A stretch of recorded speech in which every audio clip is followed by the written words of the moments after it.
آپ نے ایک رسالہ حجت اللہ میں لکھی تھی جو 1897 میں شائع ہوا تھا. تحریر جو ہے مرزا غلام محمد علیہ السلام کی، یہ جماعت جو خلافتی گدی کے پیروکار ہیں،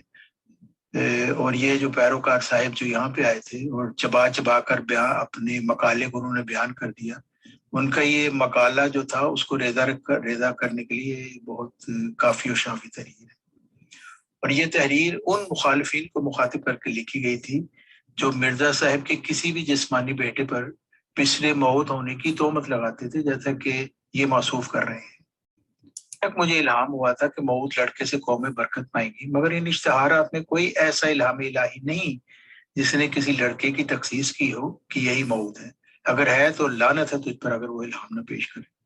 رسالہ حجت اللہ روحانی خزائن کی 12 صفحہ 158. اور پھر آپ نے ایک اور مخالف کو جو اسی طرح کی بات کرتا تھا اس کو کہا کہ تم پر کھانا حرام ہے جب تک تم وہ الہام نہ پیش کرو جس میں اللہ تعالیٰ کی طرف سے میرے کسی جسمانی بیٹے کی تخصیص کی گئی. یہ مرزا خاندان کی جو موروثی خلافتی گدی کے تمام پیروکار اور یہ موصوف جو کل انٹرویو میں بھی آئے تھے اور تمام جماعت مرزائیہ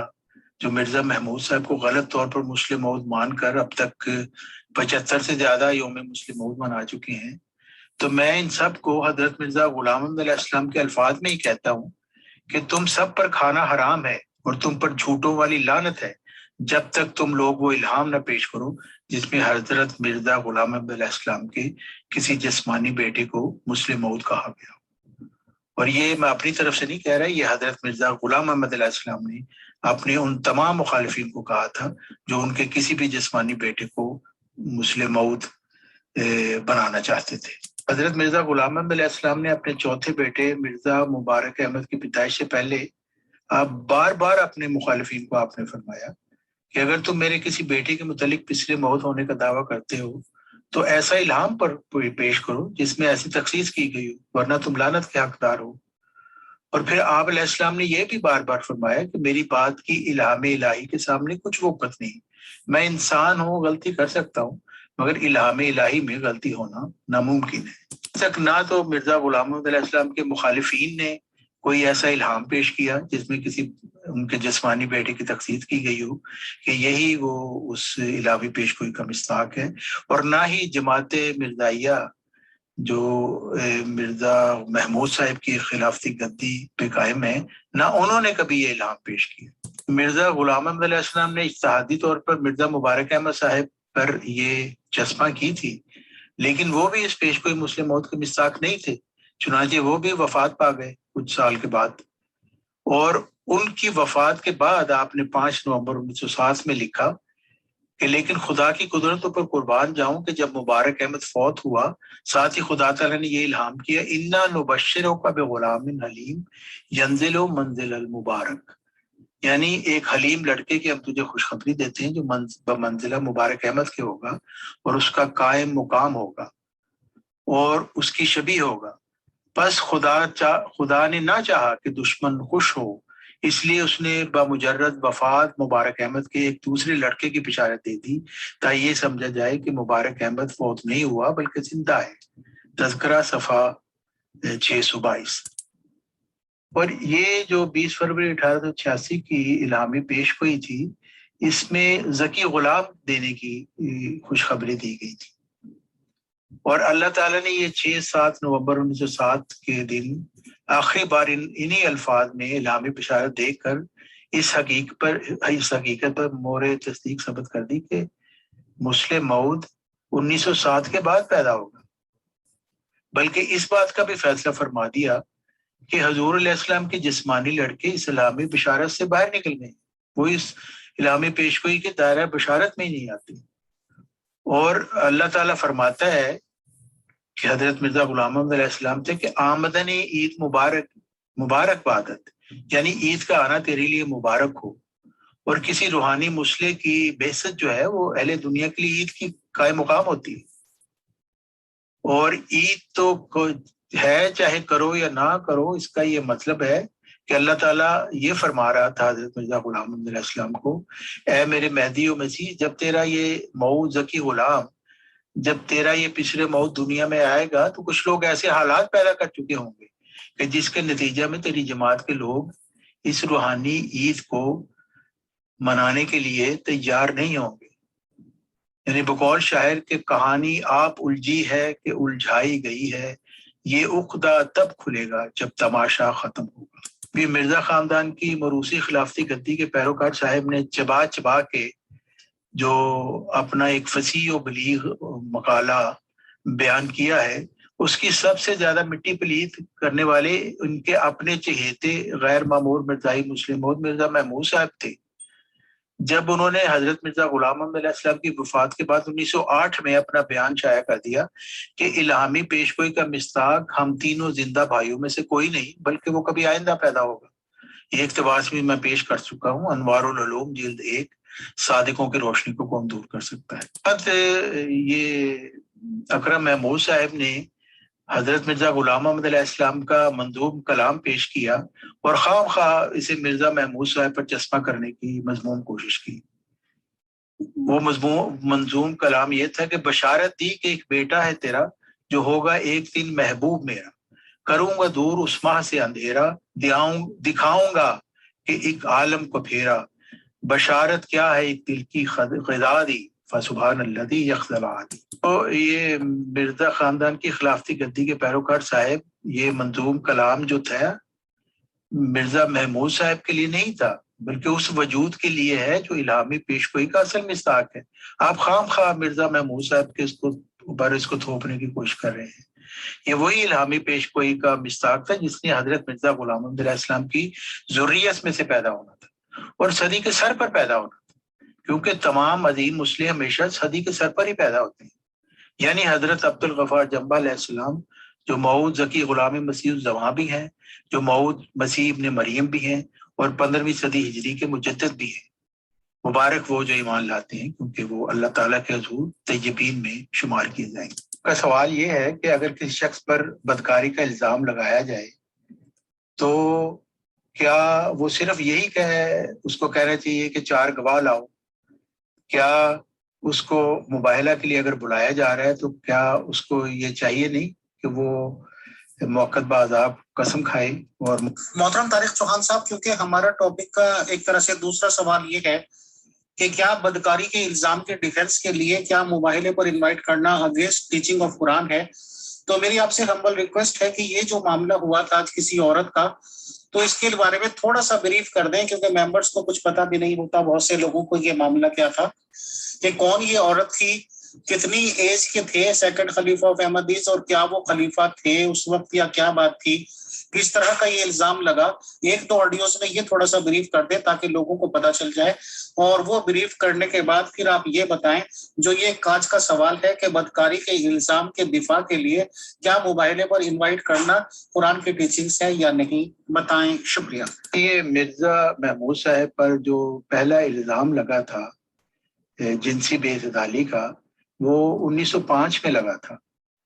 اور اس وقت مرزا محمود صاحب کی عمر صرف 16 سال کی تھی اور غالباً ان کی شادی بھی ہو چکی تھی. اور ان پر یہ الزام لگا تھا کہ ایک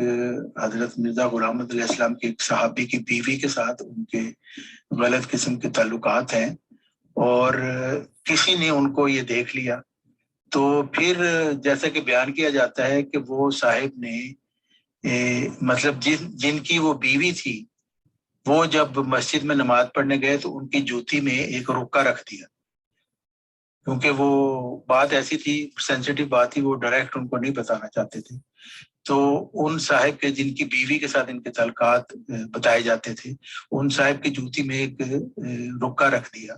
کہ مرزا محمود کے آپ کی بیوی کے ساتھ تعلقات ہیں. روایات کے مطابق جیسا کہ بیان کیا جاتا ہے، وہ شخص یہ رکا لے کر حضرت مرزا غلام محمد علیہ السلام کے پاس چلا گیا. تو حضرت مرزا غلام محمد علیہ السلام نے ایک 4 رکنی کمیٹی مقرر کر دی جو اس بات کی تحقیق کرے کہ کیا اس میں کتنی سچائی ہے اس بات میں، کیونکہ الزام تو بہت سخت اور بڑا گراؤنا الزام تھا، اور ایک زمانے کا مسیح حکم و عدل اور تمام دنیا کی اصلاح کے لیے آنے والے کے بیٹا اگر یہ کام کر رہا ہے تو یہ بہت ہی شرمناک بات تھی. 4 رکنی کمیٹی مقرر ہوئی اور مولوی محمد علی صاحب بتایا جاتا ہے کہ وہ اس کے سربراہ تھے اس کمیٹی کے، جو ایک کبائر صحابہ میں ان کا مقام تھا، اور بعد میں جماعت احمدیہ لاہور کے بھی وہ سربراہ ہوئے۔ تو ان کے متعلق پھر یہ بتایا جاتا ہے کہ یہ جو آدمی تھے، یہ جن کی بیوی کا یہ تعلق تھا، ایک تو یہ کہ مرزا محمود صاحب کی والدہ ان کے پاس گئی اور ان کو یہ کہا کہ تم یہ گواہی نہ دو، اور یہ بھی کہ وہ جو کمیٹی کے ممبران تھے ان کے سامنے بھی گئی اور انہوں نے اپنا دوپٹہ ان کے سامنے رکھ دیا اور کہا کہ ہماری عزت کو بچا لیں، کیونکہ یہ الزام اگر ثابت ہو گیا تو مرزا محمود صاحب کو بڑی سخت سزا ملے گی، اس کو قادیان سے نکال دیا جائے گا اور آگ بھی کر دیا جائے گا۔ پھر طریقہ انہوں نے یہ کیا کہ وہ جو آدمی تھا جس کی بیوی کے متعلق الزام لگا تھا مرزا محمود صاحب کے، انہوں نے ان کمیٹی والوں نے اس کو قادیان سے باہر بھیج دیا کسی کام وغیرہ کا سلسلہ میں۔ ظاہر ہے وہ کوئی بہت بڑا عہدیدار تو نہیں تھا، غریب آدمی تھا۔ تو اس کے بعد پھر انہوں نے یہ کہہ دیا کہ جی شواہد نہیں ملے اور وہ گواہی بھی نہیں ملی، اور شک کا فائدہ دے کے انہوں نے مرزا محمود صاحب کو اس الزام سے بری کر دیا۔ السلام علیکم۔ پہلے تو آپ یہ بتا دیجئے کہ کیا کوئی پوچھ گچھ بھی کی گئی تھی مرزا محمود صاحب سے یا اس شخص کی بیوی سے، یا پوچھ گچھ سرے سے کی ہی نہیں گئی، خود ہی عدم ثبوت میرا مطلب ہے کہ شک کا فائدہ دے کر بری کر دی؟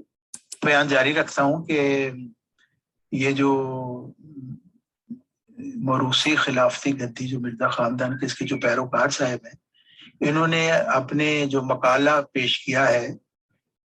اس کے دوسرے حصہ میں بڑے چبا چبا کر انہوں نے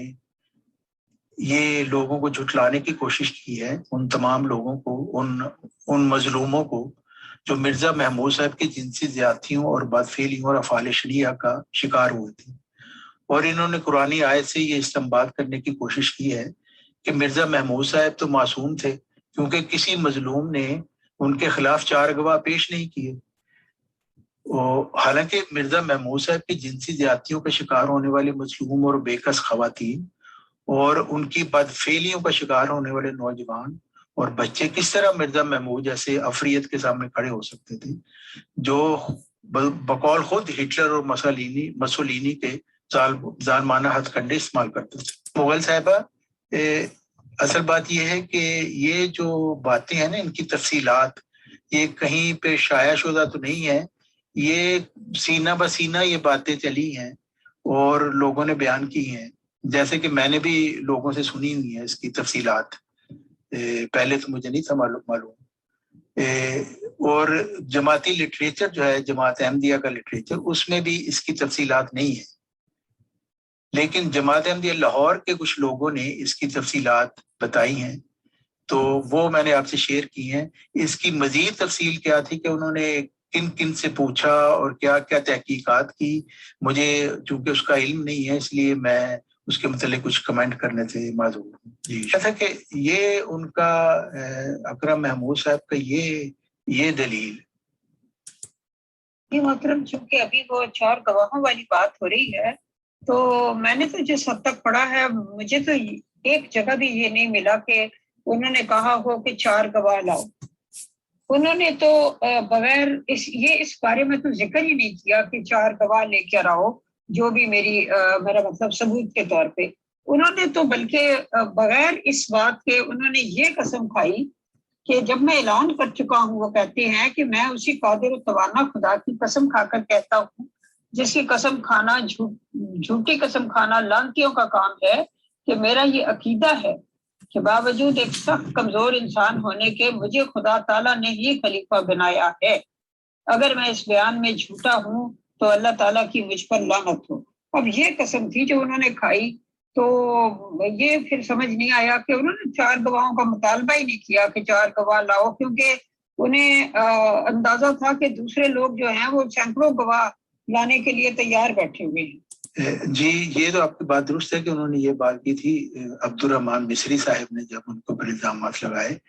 اور انہوں نے بھی ان کو کہا تھا کہ آپ موقع بعد آپ قسم کھائیں، اور ان کا انکار کریں. تو انہوں نے وہ قسم تو نہیں کھائی، البتہ یہ کہہ دی کہ مجھے خدا نے خلیفہ بنایا، بس یہی کافی ہے. لیکن اصل بات ہے کہ یہ بات انہوں نے کہی تھی کہ 4 گواہ لے کے آؤ. 4 گواہ اگر نہیں ہے تو پھر آپ کا الزام صحیح نہیں ہے. میرے پاس اس کا حوالہ نہیں ہے، لیکن یہ بہت عام یہ بات ہے جو کہی جاتی تھی کہ مرزا محمود صاحب کہتے تھے کہ 4 گواہ لے کے آؤ جو بھی مجھ پر الزام لگانا چاہتا ہے. ایک جیسے یہ اکرم محمود صاحب نے بڑی تفصیل سے بتایا کہ 4 گواہ وہ والے لانے ہیں جو تزکیۃ الشہود پر ہوں، یعنی وہ ایسے پاکیزہ ہوں کہ جن کی پاکیزگی بالکل اظہر من الشمس ہو. اب کسی ایرے غیرے کو لا کر نہیں گواہ کے طور پر پیش کر سکتے، کسی شرابی کبابی چرسی کو، بلکہ وہ تزکیۃ الشہود پر وہ قائم ہوں. تو اس سلسلے میں وہ ظاہر ہے کہ اس طرح کے گواہ تو کہاں ملنے تھے. نہ مرزا محمود صاحب نے کسی چوراہے میں یہ کام کیا، وہ تو ظاہر چھپ کر یہ کام کرتے تھے. ان کے خاص انہوں نے جگہ رکھی تھی اپنی، جس کا تلاشی وغیرہ کرنے کے بعد ان کو اندر جانے دیا جاتا تھا. ہاں جی محترم، ٹھیک ہے، شکریہ، آپ نے بتایا، تھینک یو ویری مچ کہ انہوں نے یہ کہا تھا. ٹھیک، اب ہم اگلی بات کی طرف آتے ہیں کہ پچھلے پروگرام میں جو جماعت احمدیہ کی طرف سے ایک صاحب نے جو بھی میں نام نہیں کسی کا لیتی، تو انہوں نے جو اپنا تھیسس پیش کیا تھا اس میں انہوں نے یہ جو سٹینڈ لیا کہ آیت تطہیر کا مرزا غلام احمد قادیانی صاحب پر 4 دفعہ نازل ہونے کا مطلب یہ تھا کہ ان کی اولاد جو ہے وہ ہر قسم کے گناہ، سرکشی، برائی وغیرہ وغیرہ سے ہمیشہ پاک رہے گی. تو یہ بات میری سمجھ میں نہیں آئی. اول تو یہ ہے کہ جب آیت تطہیر قرآن کریم میں نازل ہوئی تھی تو وہ ایک الزام لگا اور اس کے بعد نازل ہوئی. تو اب 4 دفعہ ان بچوں کی پیدائش سے پہلے یا جب وہ چھوٹے تھے، تو اس آیت کا نازل ہونا کیا بتاتا ہے؟ کیونکہ اس کی بنا پہ انہوں نے یہ ایک تھیسس بلڈ کیا. اس پہ غلط بیانی ایک اکرم محمود صاحب نے یہ کی ہے کہ انہوں نے یہ کہہ دیا کہ اللہ تعالیٰ نے حضرت عائشہ کو بھی بشارت دے دی کہ آئندہ وہ کوئی غلطی نہیں کرے گی. ایسی کوئی بات نہیں تھی، یہ صرف ان کی اپنی من گھڑت باتیں ہیں. یہ مرزا محمود صاحب کو یہ صفائی پیش کرنے کے لیے، ورنہ اللہ تعالیٰ کبھی بھی کسی کو ایسی بشارتیں نہیں دیا کرتا، کیونکہ یہ خدا تعالیٰ کی جو تخلیق کا اس کا منصوبہ ہے اس کے خلاف ہے. ورنہ تو انسان اپنی جزا و سزا کا مالک ہی نہیں رہے گا، وہ اس کو جواب دہ نہیں رہے گا اپنے اعمال کے لیے. تو ایسا کسی کو نہیں دیا گیا خدا تعالیٰ کی طرف سے پہلے زندگی میں کہ وہ ہمیشہ مطلب نیک کام ہی کرتا رہے گا. مطلب یہ بتائیے کہ 4 دفعہ آیت تطہیر خدا تعالیٰ نے اگر نازل کی تو کہیں اس میں یہ خدشہ تو موجود نہیں تھا کہ اس قسم کے امکانات پیش آ سکتے ہیں، لہٰذا بھی کیئرفل؟ آپ کی بات درست ہے کہ جب اللہ تعالیٰ کی طرف سے آیت پہ نازل کی گئی تو اس کا یہی ایک مطلب ہو سکتا ہے کہ یہ بہت زیادہ غیر اخلاقی حرکتیں ان کی طرف سے ہونی تھی. تو یہ ایک طرح کا خدا تعالیٰ کی طرف سے ایک وارننگ تھی. تو ورنہ جو آیت تطہیر جو 4 مرتبہ ہوئی اس کے مطلب مثلاً آپ وہ تذکرہ میں پڑھیں تو دیکھیں گے کہ حضرت مرزا صاحب نے ایک جگہ لکھا کہ یہ 3ری دفعہ میرے اوپر نازل ہوئی ہے واللہ عالم بالصواب. یعنی انہوں نے اس کا کچھ ترجمہ نہیں کیا، کوئی تفہیم پیش نہیں کی کہ یہ میرے اہل بیت کے متعلق ہے. اور پھر آیت تطہیر جو ہے اس کی جو انہوں نے تفسیر کی اس میں انہوں نے اپنی طرف اس کو چسپاں ہی نہیں کیا. انہوں نے تو اس کو حضرت محمد صلی اللہ علیہ وسلم کے اہل بیت کے متعلق اس کو چسپاں کیا اور اسی کے متعلق انہوں نے بات کی ہے. جو سورہ احزاب کی تفسیر ہے اس میں ہر کوئی پڑھ سکتا ہے کہ انہوں نے اس کو حضرت محمد صلی اللہ علیہ وسلم کے اہل بیت کی طرف ہی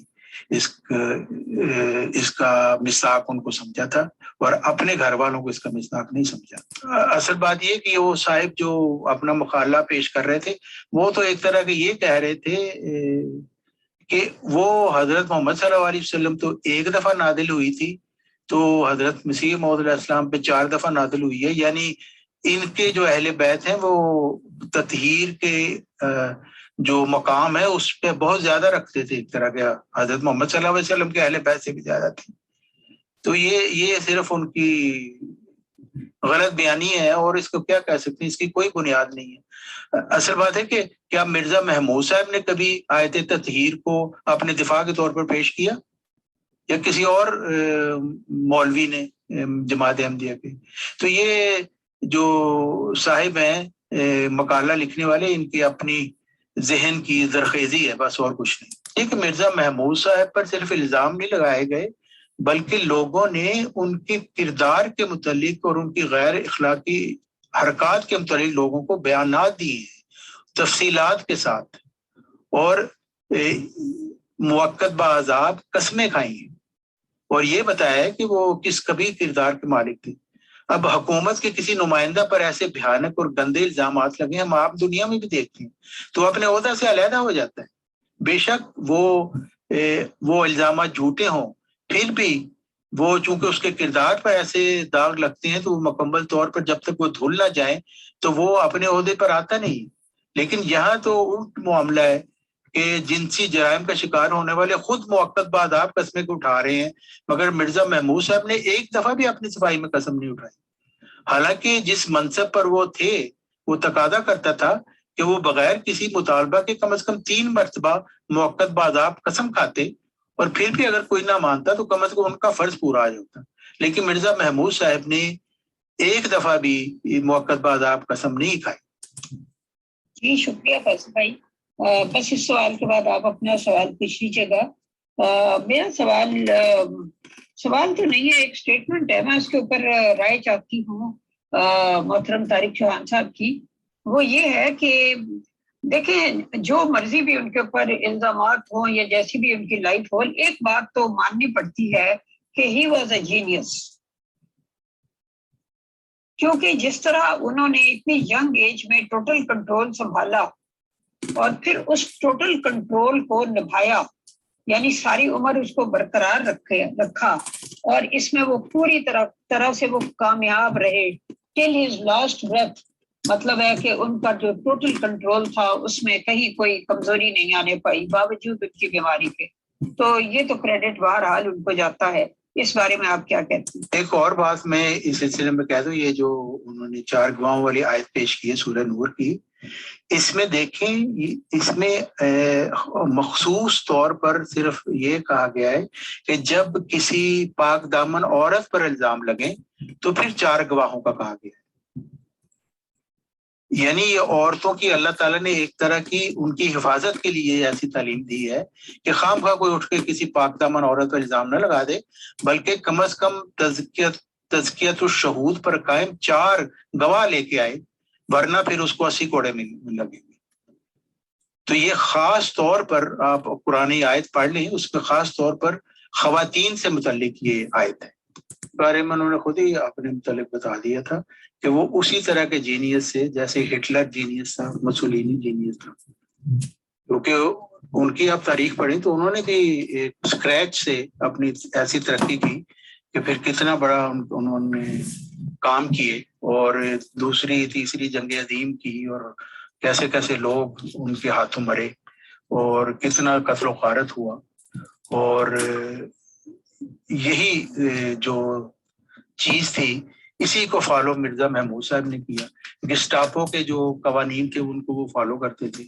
اور فنانس کے متعلق ان کے اپنے گھر میں مرزا مظفر احمد صاحب تھے جو اسٹیٹ بینک کے وہ تھے چیف تھے، اور سارا جو یہ جو نظام انہوں نے بنایا فائنانس کا نظام، یہ سارا انہی کا بنایا ہوا تھا. اور پھر قانون کے ماہر سر چودھری ظفر اللہ خان صاحب تھے جو ان کے ساتھ ننگی عورتوں کو دیکھنے بھی گئے تھے. تو وہ ان کے پاس تو ایسے لوگ تھے جو جس کی وجہ سے خود بھی وہ ایول جینیس تھے ہم کہہ سکتے ہیں، اور ان کی ایولنس کو اور شارپ کرنے کے لیے ان کے پاس اس طرح کے پڑھے لکھے لوگ بھی موجود تھے. قانونی طور پہ کس طریقے سے بچنا ہے، کیسا بیان دینا ہے. جیسے کہ انہوں نے یہ بیان دیا کہ اللہ تعالیٰ نے مجھے خلیفہ بنایا، یہ میں قسم کھا کے کہتا ہوں. بھئی اللہ تعالیٰ نے تو ساری دنیا بنائی ہے، گدھا بھی بنایا، کتا بھی بنایا ہے، گھوڑا بھی بنایا ہے، اور وہ جو لوگ لوگوں کی عزتیں لوٹتے ہیں اور ذرا بالجبر کے مرتکب ہوتے ہیں، وہ بھی خدا کے ہی بنائے ہوتے ہیں۔ تو یہ اس طرح کا ایک مبہم بیان انہوں نے دے دیا، یہ ان کی چلاکی ہے۔ Evil genius he was. Yes sir. محترم طارق چوہان صاحب، ایک ممبر نے سوال کیا ہے، مجھے ایگزیکٹ ورڈز تو یاد نہیں رہے، بٹ میں پیش کرتا ہوں آپ کے سامنے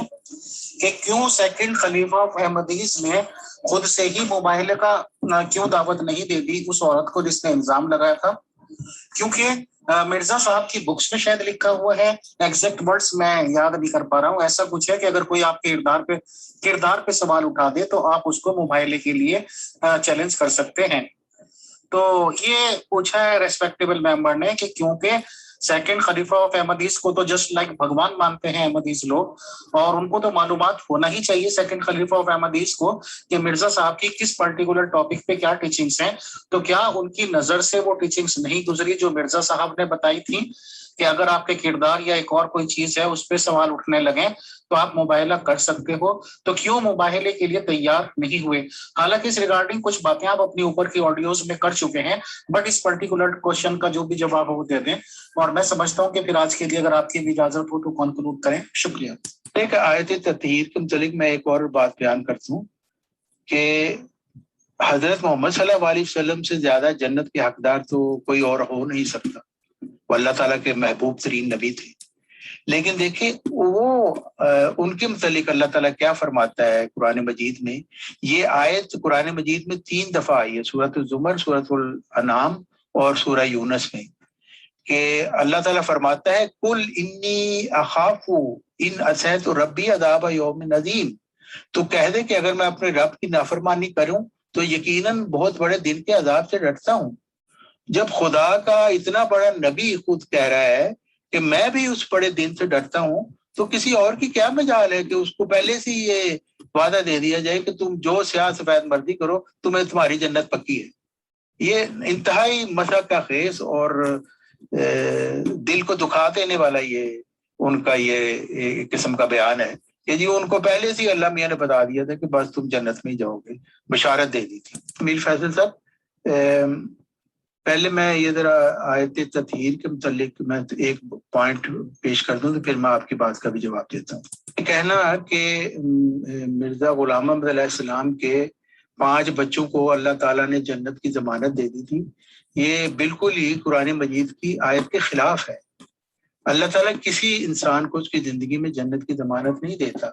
کیونکہ یہ اللہ تعالیٰ کی انسانی تخلیق کے بنیادی منصوبہ کے خلاف بات ہے، کیونکہ انسان پھر اپنے اعمال کے لیے جواب بھی نہیں رہتا، اور یہ بھی ایک غیر انصاف سے ہے کہ کسی شخص کو یہ کہا جائے کہ تو جو مرضی کر، سیاہ سفید کر، تو تمہاری جنت پکی ہے۔ تو دوسرے انسانوں نے کیا قصور کیا بھی کہ وہ ہر وقت یہ ڈرتے رہیں کہیں ہمارے سے کوئی غلطی نہ ہو جائے۔ تو اصل بات یہ ہے کہ مرنے کے وقت انسان کی جو ایمان کی اور اس کے ایمان کے مناسب حال اعمال کی حالت ہوتی ہے، اس پر اللہ تعالیٰ فیصلہ کرتا ہے، جیسا کہ قرآن مجید میں اللہ تعالیٰ فرماتا ہے آل عمران اور آیت 103 میں، یا ایھا الذین آمنوا اتقوا اللہ حق تقاتہ ولا تموتن الا وانتم مسلمون، یعنی اے لوگوں جو ایمان لائے ہو، اللہ کا ایسا تقوی اختیار کرو جیسا اس کے تقوی کا حق ہے، اور ہرگز نہ مرو مگر اس حالت میں کہ تم پورے فرما بردار ہو۔ یعنی وہ شخص جو اس حالت میں مرے گا جب وہ پورا فرما بردار ہوگا اللہ تعالیٰ کا، تو وہ اپنے متعلق کہہ سکتا ہے کہ اس کو جنت، اللہ تعالیٰ کی طرف سے اس کو جنت کا بشارت ملے گی۔ لیکن یہ نہیں ہو سکتا کہ آدمی ابھی بھری جوانی میں اس کے اوپر جنت کی بشارت دے دی جائے اور پھر اس کو کہا جائے کہ جو مرضی سیاہ سفید کرو جنت تمہارے لیے پکی ہے۔ یہ بالکل قرآن مجید کی تعلیم کے خلاف۔ میں آپ کے سوال کا جواب دیتا ہوں، یہ بہت اچھا سوال کسی نے کیا ہے۔ اصل بات ہے کہ پہلی بنیادی بات یہ ہے کہ حضرت مرزا غلام احمد علیہ السلام کا دعویٰ تھا کہ وہ ہر روح سے زیادہ قرآن کا علم رکھتے ہیں۔ یہ بات اس لیے میں کہہ رہا ہوں کہ یہ بات ذہن میں رکھنی بہت ضروری ہے، کیونکہ جو میں آگے بات کروں گا نا اس کا اس سے تعلق ہے۔ جیسے کہ حضرت مرزا غلام احمد علیہ السلام فرماتے ہیں،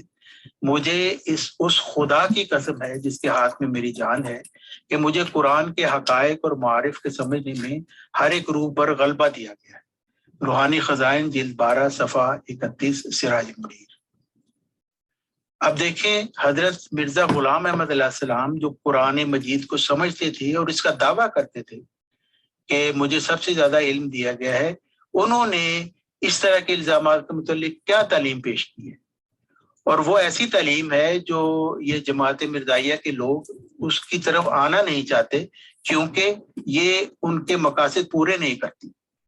ان کو وہ والی تعلیم بہت اچھی لگتی ہے کہ چار دنیا میں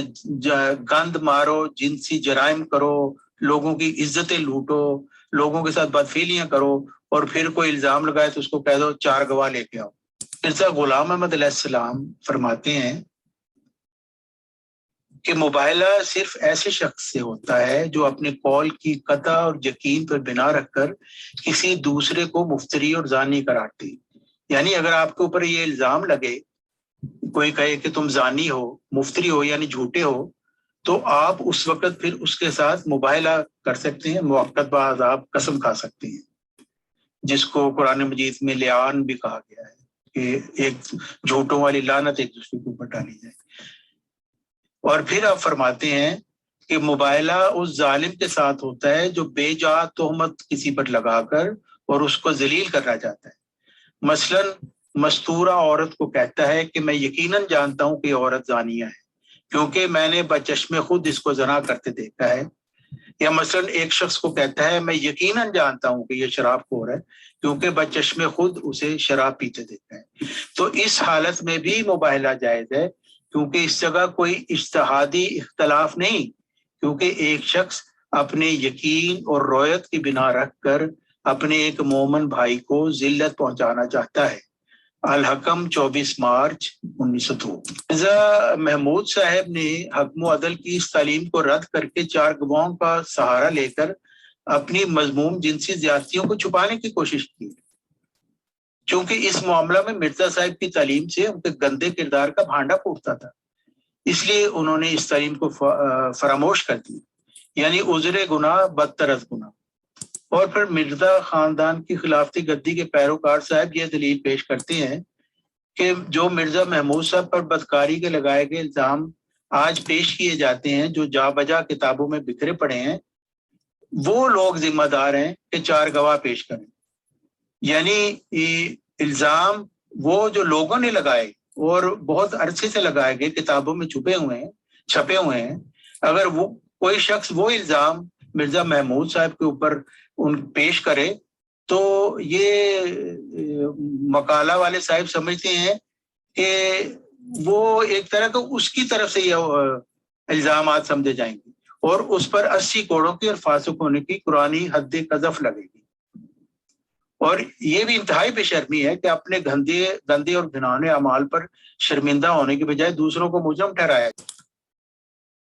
اگر دیکھیں، اگر یہ مقالہ لکھنے والے صاحب کی جو مرزائی خاندانی خلافتی گدی کے پیروکار ہیں، اگر ان کی یہ دلیل تسلیم کی جائے تو ان کو، یعنی حضرت مرزا غلام احمد علیہ السلام کو، جن کو یہ حکم و عدل مانتے ہیں، ان کے اوپر بہت بڑا حرف آتا ہے۔ دیکھیں مرزا صاحب کیا لکھتے ہیں، اعلیٰ روحانی خزائن جلد 11 291، زمیمہ رسالہ انجام آتم۔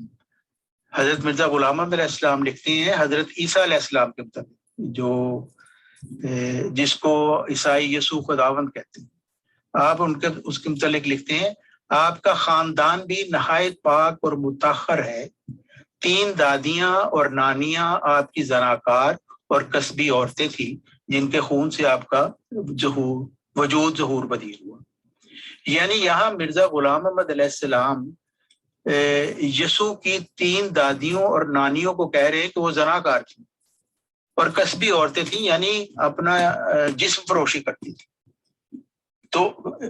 کوئی کہہ سکتا ہے کہ جی مرزا صاحب، بلکہ یہی جو یہ پیروکار ہیں مرزائی خلافتی گدی کے، مقالہ نویس صاحب، ان کے مطابق تو پھر مرزا صاحب کو 4 گواہ پیش کرنے چاہیے تھے۔ حالانکہ یہ جو باتیں مرزا غلام احمد علیہ السلام نے لکھی ہیں وہ تورات اور انجیل میں سے دیکھ کر لکھی ہیں، انہوں نے اپنی طرف سے نہیں یہ الزام لگائے، لیکن چونکہ وہ الزام لگا رہے ہیں تو یہ ان کے صاحب کے مطابق تو پھر مرزا غلام احمد علیہ السلام کو بھی 4 گواہ پیش کرنے چاہیے، ورنہ نعوذ باللہ ان پر بھی 80 کوڑے لگنے چاہیے ان کے حساب سے، اور وہ ان کو فاسق قرار دیا دیا، ان کی کسی بات کی کوئی اہمیت نہ سمجھی جائے۔ تو دیکھیں ان لوگوں کی یہ جو عقل ہے، اس کی وجہ سے یہ اپنے ہی جو سب سے بڑے مقدس پاکیزہ انسان ہیں، ان کے اوپر یہ ان کا الزام چلا جاتا ہے، اور یہ ان کی بے عقلی کی نشانی ہے۔ خدائی خلافتی گدی کے پیروکار جو مطلب ان کو اپنی حکم و عدل جن کو یہ مانتے ہیں، ان کی عزت کی کچھ پرواہ نہیں، بلکہ یہ اپنے یہ مرزائی مسلم موعود مرزا محمود صاحب کے کو سنگین جنسی جرائم اور ان کے اوپر پردہ ڈالنے کے لیے یہ بدقسمت لوگ کسی حد تک بھی جا سکتے ہیں۔ اور بھی جیسے لٹریچر ہے جن میں انہوں نے حضرت مرزا غلام احمد علیہ السلام کے متعلق بہت غلط باتیں لکھی ہیں، صرف اس وجہ سے کہ اپنی بدکاری پر یہ لوگ پردہ ڈال چکے ہیں۔ مرزا بشیر الدین محمود احمد صاحب کی رگوں میں ایک پاکیزہ خون گردش کر رہا تھا، انہوں نے ایک عظیم الشان نبی کے زیر تربیت پرورش پائی، اس میں کوئی شک نہیں، اور ان میں روحانی ترقی کرنے کی تمام صلاحیتیں موجود تھی بے شک، مگر بدقسمتی سے وہ آسمان کی طرف پرواز کرنے کی بجائے اپنی نفسانی خواہشوں اور جسمانی لذات اور شہوات سے مغلوب ہو کر زمین کی طرف جھک گئے۔ اور تاریخ مذاہب کے مطالعے سے یہ ظاہر ہوتا ہے کہ پاک وجود بھی ناپاکی کا راستہ اختیار کر لیتے ہیں، کیونکہ اللہ تعالیٰ نے انسان کو اختیار عطا فرمایا ہے، چاہے تو گمراہی کا راستہ اپنائے یا ہدایت کا راستہ، اس لیے انسان اپنے اعمال کے لیے پوچھا جائے گا۔ پھر کسی وجود کے لیے پہلے سے پاکیزگی کا الہی وعدہ موجود ہو تو پھر وہ کسی انعام کا حقدار ہی نہیں رہے گا۔ مثلا اول الخلفاء حضرت آدم علیہ السلام کے ایک بیٹے نے حاسدانہ جذبات سے مغلوب ہو کر اپنے بھائی کو موت کے گھاٹ اتار دیا، حالانکہ دونوں میں ایک پاکیزہ خون گردش کر رہا تھا۔ اول الرسل حضرت نوح علیہ السلام کے بیٹے نے نافرمانی کا راستہ اختیار کرتے ہوئے اپنے مقدس والد کی نبوت سے انکار کر دیا اور غرق ہو گیا۔ حضرت نوح علیہ السلام نے جب اس پر سوال اٹھایا تو اللہ تعالیٰ کی طرف سے ان کو بتایا گیا کہ وہ باوجود انکار نبوت کے تیرے اہل میں سے ہی نہیں تھا۔ قرآن مجید میں ملہم من اللہ بلم باور کی مثال دی گئی ہے، جو حضرت موسیٰ علیہ السلام کے زمانہ میں تھا اور اللہ تعالیٰ کے مقربین میں ساتھ تھا، الہام یافتہ تھا، مگر جب حضرت موسیٰ علیہ السلام کو اللہ تعالیٰ نے مامور فرمایا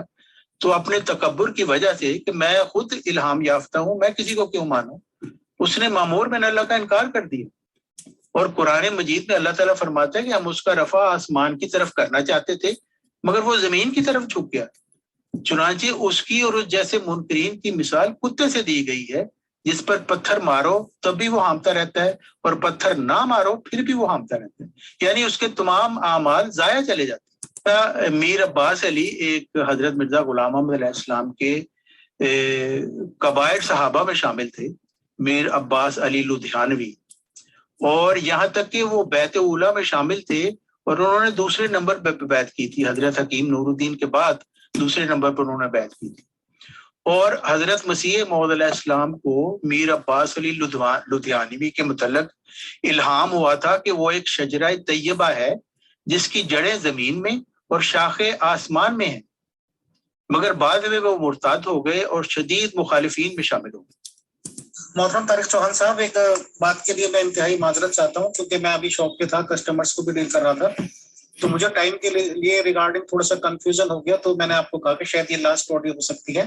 بٹ میں نے پھر اپنے آپ کو کریکٹ کیا کہ ٹائم اتنا نہیں ہوا تھا جتنا میرا خیال چلا گیا تھا، تو پلیز آپ اپنا ٹائم لیجیے اور کنٹینیو کر سکتے ہیں، شکریہ۔ غلام احمد علیہ السلام اس کا ذکر کرتے ہوئے فرماتے ہیں، علاوہ اس کے یہ الہام اس زمانہ کا ہے جب میر صاحب میں ثابت قدمی موجود تھی، زبردست طاقت اخلاص کی پائی جاتی تھی، اور اپنے دل میں بھی وہ یہی خیال رکھتے تھے کہ میں ایسا ہی ثابت قدر ہوں گا۔ سو خدا تعالیٰ نے ان کی اس وقت کی حالت موجودہ سے خبر دے دی۔ یہ بات خدا تعالیٰ کی وحی میں شائع متعارف ہے کہ وہ موجودہ حالت کی خبر دیتا ہے، کسی کے کافر ہونے کی حالت میں اس کا نام کافر ہی رکھتا ہے، اور اس کے مومن اور ثابت قدم ہونے کی حالت میں اس کا نام مومن اور مخلص اور ثابت قدم ہی رکھتا ہے، اور خدا تعالیٰ کے کلام میں اس کے نمونے بہت ہیں۔ شکریہ۔ تو میں بتا رہا تھا کہ حضرت مرزا غلام احمد علیہ السلام لکھتے ہیں کہ وہ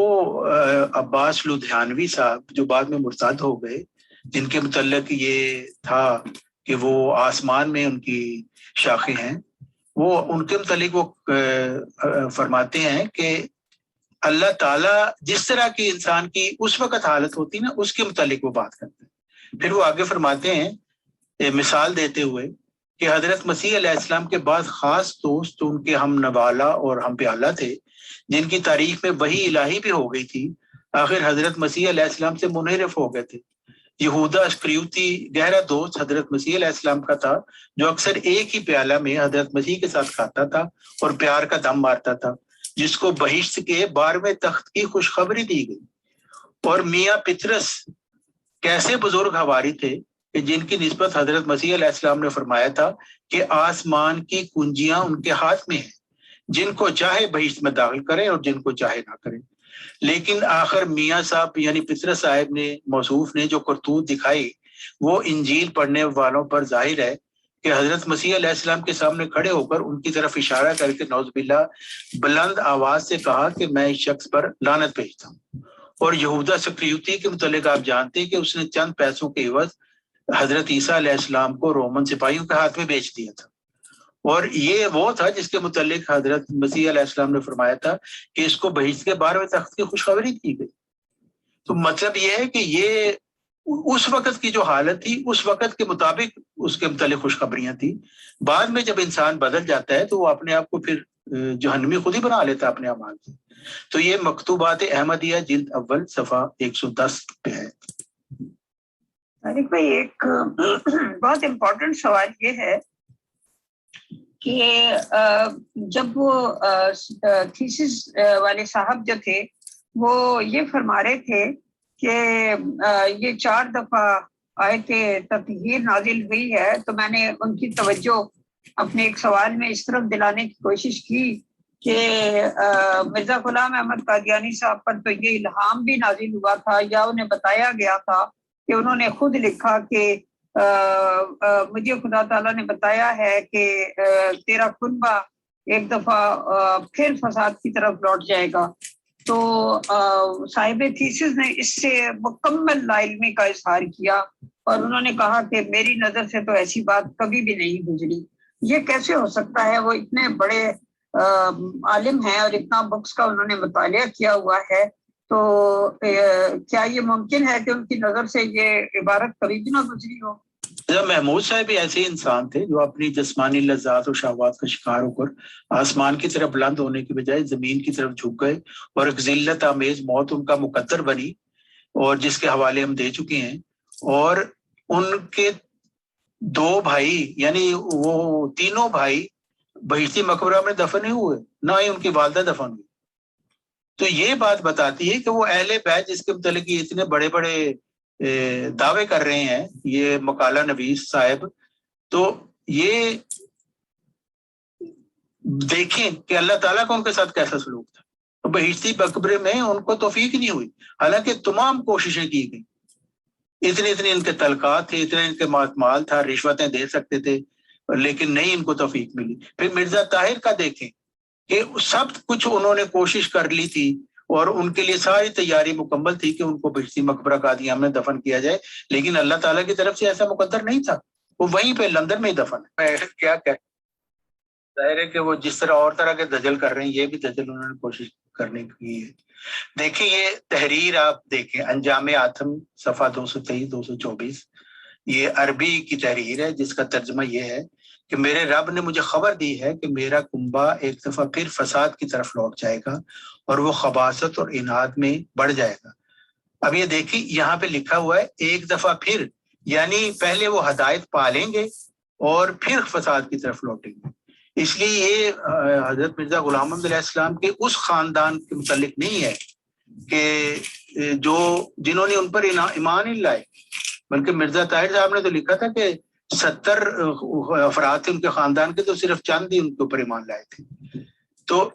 یہ حضرت مرزا غلام احمد علیہ السلام فرماتی، انہوں نے مجھے خبر دی ہے کہ میرا کنبہ ایک دفعہ پھر فساد کی طرف لوٹ جائے گا اور وہ خباثت اور اناد میں بڑھ جائے گا۔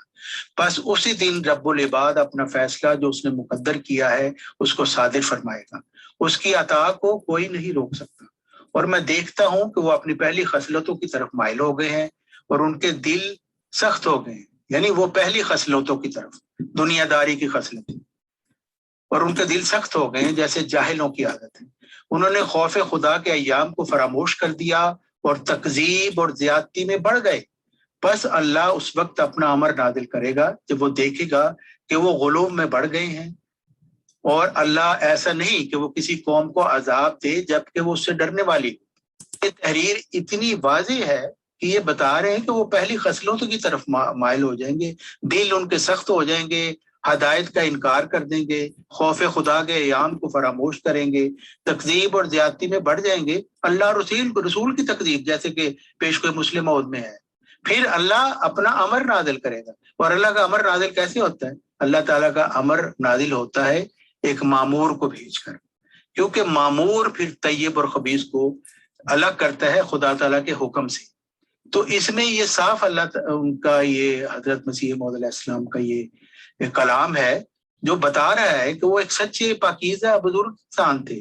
اور خدا تعالیٰ کا ان کے ساتھ ایک سچا معاملہ تھا، جو کہ ہم دیکھ رہے ہیں کہ آج یہی قوم جنہوں نے اللہ رسول کی تکذیب کی، حدیث مجددین کا انکار کر دیا، آیت استخلاف کا انکار کر دیا، اور ایک خاندانی مرزائی خلافتی گدی مروسی بنا لی حضرت مرزا غلام احمد آزاد کی تعلیم کے خلاف، تو اللہ تعالیٰ نے وہ امر نازل کیا حضرت عبد الغفار جنبہ علیہ السلام کی صورت میں، جو 15ویں صدی ہجری کے موعود مجدد بھی ہیں، موعود ذکی غلام مسیح الزمان بھی ہیں، اور مسیح ابن مریم بھی ہیں، جس کا وعدہ اللہ حضرت محمد صلی اللہ علیہ وسلم نے بھی دیا تھا، اور حضرت مرزا غلام محمد علیہ السلام نے دیا تھا کہ اس مسیح کو بھی یاد رکھو جو میری ذریت میں ہے، کیونکہ ابراہیم میں مجھے مریم کہہ کر پورا پکارا گیا ہے۔ جی اجالا مغل صاحبہ، یہ جو ممبر کا سوال ہے یہ بالکل اس نے صحیح کہا ہے، یہ مکافات عمل ہے۔ ایسے ایسے ظلم انہوں نے روا رکھے اور ابھی تک رکھے ہوئے، آپ دیکھیں سوشل میڈیا پہ کتنے لوگ آ کے بتا رہے ہیں کیسے کیسے ظلم ان کے ساتھ کیے، اور پستی بیچاری ہمیشہ عورت ہی ہے، ساری تاریخ اٹھا کے دیکھ رہے ہیں تو ظلم، کوئی فاتح آتا ہے تو سب سے پہلے عورتوں کی عصمت دری کرتا ہے، تو عورت بیچاری پستی ہے۔ آج احمدی عورتیں بھی ان مرزائی خلیفوں اور ان کے گرگوں کے آگے، گنڈوں کے آگے پس رہی ہیں وہ، اور یہ مکافات عمل ہے۔ یہ سب سے پہلے یہ ان کو پکڑ رہا ہے، ان کا مکافات عمل، جو ان کے عام پیروکار ہیں، جو بیچارے نادان ہیں، ان کے پیچھے لگے ہوئے ہیں۔ تو یہ بھی خدا تعالیٰ کی ایک سنت ہے کہ وہ اسی طرح عذاب شروع کرتا ہے کہ وہ لوگ جو عام لوگ ہوتے ہیں وہ سب سے پہلے پکڑ دیتے ہیں، خواص بعد میں پکڑے جاتے ہیں۔ حضرت مرزا غلام احمد علیہ السلام نے جو بغداد میں واقعہ ہوا تھا اس کے متعلق یہی لکھا ہوا ہے، جب مسلمان جو خدا تعالیٰ کو ماننے کا دعویٰ کرتے ہیں، رسول کو ماننے کا دعویٰ کرتے ہیں، جب بدکاریوں میں پڑ جاتے ہیں تو خدا تعالیٰ کی طرف سے پھر کوئی شخص مقرر کیا جاتا ہے ان کو سزا دینے کے لیے، اور بغداد کے لوگوں کو سزا دینے کے لیے اللہ تعالیٰ نے ہلاکو خان کو مقرر کیا تھا۔ دیکھیں اس نے پھر اتنی سخت سزا دی کہ کھوپڑیوں کے مینار بنا دیے، اور جو محسن باللہ خلیفہ تھا اس کے متعلق جب اس کو جا کے پکڑا انہوں نے تو اس کے متعلق اس کے نجومیوں نے کہا کہ اس کا خون زمین پر نہیں گرنا چاہیے تھا، تو اس نے انہیں اسی کے اپنے جو محل میں سب سے قیمتی قالین تھا نا اس میں اس کو لپیٹ کے پھر گھوڑے کے سموں سے اس کو مارا، اور یہ مطلب اس کی وہ پھر سزا اس کو ملی، کیونکہ وہ حالت تھی کہ اس وقت بغداد میں عمل تو کوئی نہیں تھا ہوتا، لیکن بحثیں چل رہی تھی کہ سوئی کے ناکے میں سے کتنے فرشتے گزر سکتے ہیں، اور کب حلال ہے کہ حرام ہے، اس طرح کی باتوں پہ وہ بحث سارا دن کرتے تھے، اور کوئی نیکی کا عمل سب کچھ بول چکے تھے۔ تو اس کی سزا پھر اللہ تعالیٰ کی طرف سے دی گئی۔ فقط جب ہلاکو خان بغداد کے کنارے کے قریب پہنچنے والا تھا تو یہ خلیفہ جو ہے ایک نیک آدمی کے پاس گیا اور ان کو کہا کہ دعا کریں ہمارے اوپر سے عذاب ٹل جائے، تو اس نے کہا میں تو دعا کرتا ہوں پر مجھے غیب سے آواز آتی ہے، یا ایھا الکفار اقتلوا الفجار، کہ اے کافرو ان فاجر مسلمانوں کو تہہ تیغ کر دو، یعنی اللہ تعالیٰ کی طرف سے یہ مقدر ہو چکا تھا کہ ان کی اب سزا ان کو ملے گی، اور آج جماعت مرزائیہ کے ساتھ بھی یہی ہو رہا ہے۔ یہ جو بڑے بڑے اب بیٹھے ہوئے ہیں نا جا کے وہ کہتے ہیں ہم محفوظ ہیں ان ملکوں میں، ان کی بھی سزا، سب سے بڑی سزا یہی ہے کہ ان کی تقدس کا چادر تار تار ہو رہی ہے، اور عن قریب یہ لوگ، ان کی یہ حالت ہوگی کہ یہ بازاروں میں بھیک مانگتے پھریں گے انشاءاللہ تعالی۔ یہ خدا تعالیٰ کا مقدر ہے، اس کی طرف سے یہ اس کی ایک سنت ہے کہ جب حد سے بڑھ جاتا ہے ظلم تو پھر خدا تعالیٰ کی طرف سے اس کا حکم جاری ہوتا ہے اور ظالموں کو پھر بڑی سخت سزا دی جاتی ہے۔ جی میرا مقصد یہ تھا کہ میں، چونکہ یہ جو مقالہ نویس صاحب تھے انہوں نے یہ کہا تھا کہ وہ مرزا محمود صاحب بہت نیک آدمی تھے اور ساری باتیں جو لکھی گئی ہیں وہ مخالفین کی لکھی گئی ہیں، تو میرا خیال تھا کہ میں مرزا محمود صاحب کے متعلق جو ان کے ہی اپنے لٹریچر میں جو باتیں ہیں نا، اگر وہی ہم لے لیں نا تو اس سے بھی مرزا محمود صاحب ایک بدکار ہی ثابت ہوتے ہیں اور مفتری ثابت ہوتے ہیں۔ تو میرا خیال تھا کہ اگر وقت ہو تو میں وہ بیان کروں، ورنہ ہم پھر آگے آئندہ کے لیے رکھ دیں گے، کیونکہ اب تقریباً 1.25 گھنٹہ ہو گیا، جیسے آپ کہیں۔ جی محترم، ہم ٹوٹل پروگرام 1.5 گھنٹے کا کر لیتے ہیں، اگر 1.25 گھنٹہ ہو گیا تو آپ تھوڑا اور ٹائم دے دیجیے۔ شکریہ۔ پہلے تو بات یہ ہے کہ 1905 میں جو ان کو پر الزام لگا اس کی میں تفصیل بتا چکا ہوں، اس کی میں دوبارہ نہیں جاتا، اس میں جنسی بے عزتی کا جو الزام لگا۔ پھر 1908 میں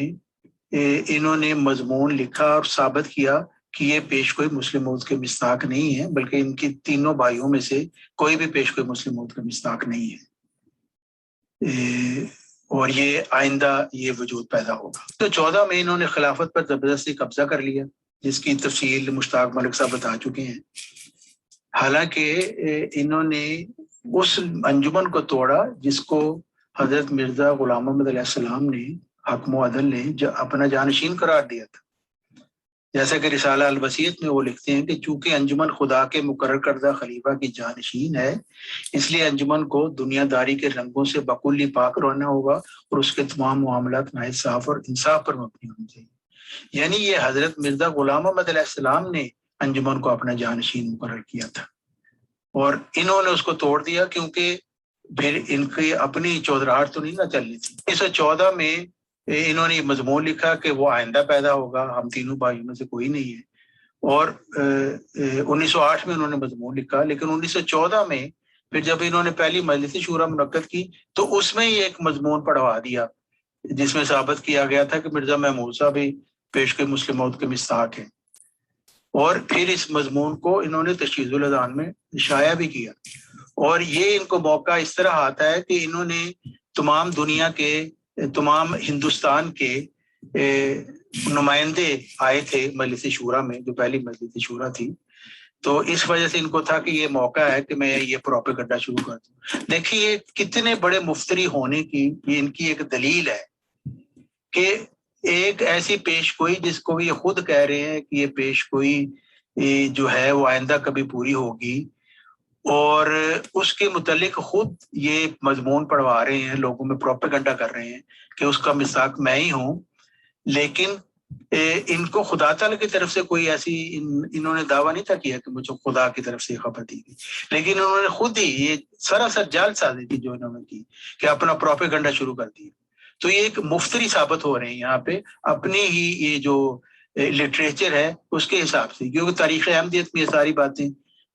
موجود ہیں۔ ہر نشان رحمت کے نام سے 1914 میں ایک کتاب شائع کیا گیا جس میں یہ دلائل سے ثابت کیا گیا کہ مرزا محمود صاحب بھی پیشگوئی مسلم موعود کے مستحق ہیں، جو ایک بہت بڑا گناہ تھا، کیونکہ پیشگوئی جو اللہ تعالیٰ کی طرف سے ہی اس کے متعلق، جیسے حضرت مرزا صاحب نے لکھا ہے کہ وہ حاملہ عورتوں کی طرح ہوتی ہے، جب تک ڈیلیوری نہ ہو جائے اس وقت تک آدمی کچھ نہیں کہہ سکتا، وہ تو اس کے متعلق اسپیکولیشن سے بھی منع کیا گیا، لیکن انہوں نے تو پکا اپنے نام اس کو لگا دیا، جو ان کی بہت بڑی خدا تعالیٰ کی نافرمانی تھی اور گناہ تھا۔ اس سلسلے میں انہوں نے صدر انجمن احمدیہ میں سے مسیح موعود کا نام رد کر کے کاٹ کر انہوں نے اپنا نام لکھ دیا، یعنی وہ الہی نظام جو حضرت مرزا غلام احمد علیہ السلام نے قائم کیا تھا اس کو رد کر کے انہوں نے اپنا ایک ذاتی نظام تشکیل دے دیا، اور یہ بھی 1914 میں انہوں نے کیا جب انہوں نے مجلس شورا منعقد کی۔ 1916 میں جو خواجہ کمال الدین صاحب تھے انہوں نے ان کو یہ کہا کہ آپ نے یہ بھی اعلان نہیں کیا کہ آپ پیشوا مسلم موعود کے مستحق ہیں، اور پھر آپ کے جو مرید ہیں وہ آپ کے متعلق کہہ رہے ہیں کہ آپ مستحق ہیں، تو پلیز ہمیں بتا دیں، اگر آپ کو اللہ تعالیٰ کی طرف سے ہو گیا ہے یہ خبر تو ہمیں بھی بتا دیں، ہم بھی آپ کو مان لیں۔ کہ اس میں 1916 میں اس کا جواب انہوں نے کیا دیا، حالانکہ یہ بہت ان کا معقول مطالبہ تھا کہ یہ ایک پیشگوئی میں اللہ تعالیٰ کے ایک مامور کی خبر ہے، اگر آپ وہی اللہ تعالیٰ کی طرف سے مامور مقرر ہو چکے تو ہمیں بتا دیں۔ لیکن انہوں نے یہ نہیں کہا، انہوں نے جواب میں کیا کہا، وہ کہتے ہیں کہ مسلم موعود کے لیے نہ تو دعویٰ وحی سے ضروری ہے نہ بلا وحی کی، اور ہو سکتا ہے کہ وہ دعویٰ بھی نہ کرے۔ یعنی یہ خبر ان کو کس نے دی تھی؟ یہ ان کا سراسر فراڈ تھا کہ یہ چاہتے تھے کہ میں دعویٰ بھی نہ کروں اور خدا تعالیٰ کے حضور قاضی بھی نہ ٹھہروں، اور لوگ مجھے یہ مسلم موعود ڈکلیئر کرتے رہے۔ 24 میں پھر یہ جو گئے وہاں یورپ کا سفر کیا، سالہ نشان رحمت کیوں جلوایا گیا، وہ اس وجہ سے کہ وہ آہستہ آہستہ یہ پھر اس کی بنیاد ختم کرنا چاہتے تھے نا، کہ یہ نہ رہے، لیکن وہ ایسا ممکن ہو نہیں نہ سکا، کیونکہ یہ باتیں تو پھر ان کے اپنے لٹریچر میں آ گئی کہ یہ کس طریقے سے وہ کرتے رہے کہ جی میں ہی اس کا مستحق ہوں اور مجھے دعویٰ کرنے کی ضرورت نہیں ہے، پیش کوئی مامور کے متعلق نہیں ہے۔ لیکن آخر 1944 میں انہوں نے کہا کہ جی لوگ اتنے مجھے مجبور کر رہے ہیں، تو آخر انہوں نے دعویٰ کر ہی دیا۔ تو یہ بھی سارا ان کا دجل ہی تھا۔ مرزا محمود صاحب کا جو سفر یورپ تھا اس کے متعلق وہ یہ مقالہ نویس صاحب کہہ رہے تھے کہ جی نہیں وہ ننگی عورتوں کو نہیں تھے دیکھنے پہ۔ اب دیکھیں مرزا محمود صاحب کا اپنے الفاظ کیا ہیں، یہ ان کا اپنا لٹریچر ہے، یہ کسی نے اوپر الزام نہیں لگایا۔ وہ عیدگاہ قادیان 17 جنوری 1934 میں خطبہ میں یہ کہتے ہیں جب میں ولایت گیا تو مجھے خصوصیت سے خیال تھا کہ یورپین سوسائٹی کا عیب والا حصہ بھی دیکھوں گا۔ یعنی دیکھیں وہ ایک خصوصی پروگرام تھا جو انہوں نے رکھا ہوا تھا کہ میں یورپین سوسائٹی کا عیب والا حصہ دیکھوں،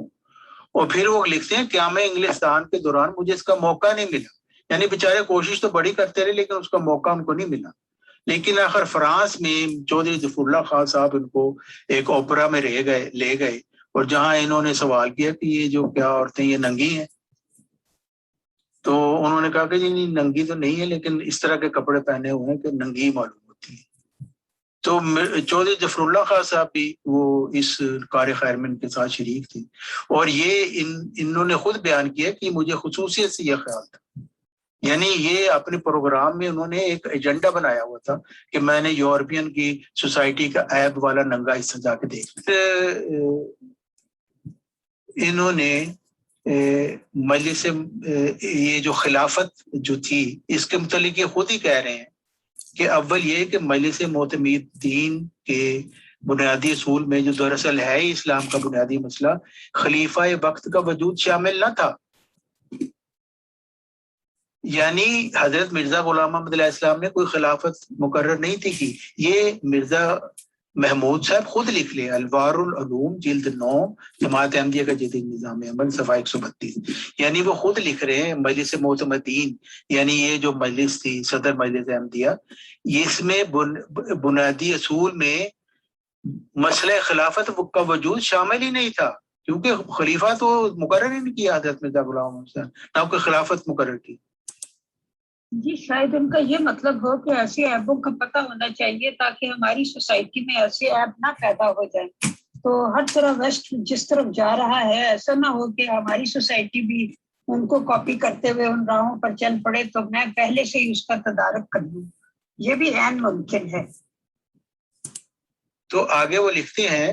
کہ خلافت ثانیہ میں ایک ریزولوشن پاس کیا جس کا مطلب یہ ہے کہ جو خلیفہ کہے گا اسے مجلس مانے گی، مگر یہ اصولی بات نہیں ہے، یعنی یہ کہتے ہیں کہ یہ کافی نہیں ہے کہ جو خلیفہ کہے گا اسے مجلس مانے گی. اس کا مطلب یہ ہے کہ ایک ممبروں کی جماعت کہتی ہے کہ میں ایسا کروں گی، لیکن جو جماعت یہ کہتی ہے وہ بھی تو کہہ سکتی ہے کہ میں ایسا نہ کروں گی، کیونکہ جو انجمن یہ پاس کر سکتی ہے کہ ہم خلیفہ کی ہر بات مانیں گے، وہ اگر آج سے 10 سال بعد یہ کہے کہ نہیں مانیں گے تو انجمن کے قانون کے لحاظ سے وہ ایسا کہہ سکتی ہے. بس مسئلہ خلافت جس کے لیے ہمیں ایسی قربانی کرنی پڑی جس کی نظیر نہیں ملتی. اور آگے لکھتے ہیں حضرت مسیح موعود علیہ السلام کے پرانے ماننے والے، آپ کے دوست کہلانے والے، آپ سے درینہ تعلق رکھنے والے ہم نے اس مسئلہ کی خاطر قربان کر دی. یعنی یہ خلافت پہ بیٹھنا ان کا اتنا اہم مسئلہ تھا کہ انہوں نے وہ ان لوگوں کی قربانی دے دی. یہ خود وہ اپنے الفاظ میں کہہ رہے. آپ نے حسن ظن کا اظہار کیا، لیکن جو باتیں ان کے متعلق بیان کی گئی اور جو خود انہوں نے بیان کی اور جو ان کے لٹریچر میں ہے اور لوگوں نے موقع بعد آپ قسمیں کھا کے ان کے متعلق بتایا، تو اس سے پتہ چل جاتا ہے کہ وہ کیا دیکھنے گئے تھے. کیونکہ وہ شخص تو جنسی لذات اور جنسی شہوات میں پڑ جاتا ہے نا، اس کی تسلی کسی کام سے بھی نہیں ہوتی. وہ نئی چیزیں دیکھنا چاہتا ہے. تو جو امیر فیصل صاحب ہے انہوں نے بھی حسن ظن رکھتے ہوئے یہ فرمایا تھا کہ وہ تو گھر میں ہی اگر سب کچھ کر لیتے تھے تو ان کو کیا ضرورت تھی ننگی عورتیں دیکھنے کی. بھی وہ ایک نئی چیز ہے، ہر وقت انسان کی خواہش ہوتی ہے، اس کا وہ کہتے ہیں نا کہ تسلی نہیں ہوتی انسان کی. تو آپ دیکھیں وہ جو جنسی بیماری میں لوگ مبتلا ہوتے ہیں ان کے متعلق پڑھیں تو وہ ایسے ہی ہوتے ہیں کہ وہ طرح طرح کے نئے طریقے اختیار کرتے ہیں. کوئی ایک طریقے سے ان کی تسلی نہیں ہوتی. یہی کام مرزا محمود صاحب کرتے رہے جس کے متعلق بہت زیادہ بیان کیا جا چکا ہے پہلے. روفو، یہ تو مرزا محمود صاحب کے اپنے جو خطبات ہیں ان میں یہ بات شامل ہے کہ مس روفو جو سیسل ہوٹل لاہور کی ایک ننگا ناچ دکھانے والی عورت تھی، ایک رقاصہ تھی، تو اس کو یہ قادیان لے گئے اسی وجہ سے کہ ظاہر ہے کہ وہ نئی چیزیں کرنے کا ان کو شوق جو تھا،